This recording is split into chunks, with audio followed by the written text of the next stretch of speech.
মাশাআল্লাহ, দেখতে পাচ্ছেন যে এইভাবে করে বাচ্চাগুলো ফুটতেছে। তো আমাদের এই যে ইনকিউবেটর থেকে বাচ্চা ফুটতেছে, যারা আর্দ্রতার নিয়ে সমস্যা পড়েন তারা এইভাবে করে কিন্তু আর্দ্রতা বাড়াইতে পারবেন। আর এই যে একটু পর পর, কয়েক ঘন্টা পর পর এই যে মেশিনটা খুলে এভাবে করে এই যে খোসাগুলোকে আলাদা করে দেবেন। আর যেই বাচ্চাগুলো আগে বের হয়ে যাবে ওই বাচ্চাগুলোকে বের করে হ্যাচিংয়ে দিয়ে দেবেন। অবশ্যই এই কাজটা কিন্তু করতে হবে। হ্যাচিংয়ে ওতে বাচ্চাগুলোকে আলাদা ব্রুডিং করে দেবেন, কারণ এই যে বাচ্চাটা আগে বের হয়েছে এই বাচ্চা শুকাই গেছে, শুকাই গেলে ওদেরকে আলাদা একটা জায়গায় নিয়ে পাত্রে রেখে ওদেরকে ব্রুডিং করবেন, তা না হলে ওরা অন্য অন্য বাচ্চাগুলোকে ক্ষতি করবে।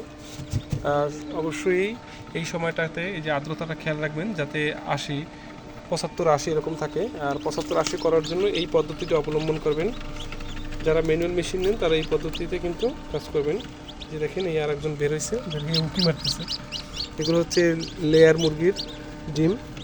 আমরা এই যে লেয়ার মুরগির ডিম বসাই দিছি, আমাদের নিজস্ব একটা প্যারেন্টস ছিল, সেই নিজস্ব প্যারেন্টসের ডিম।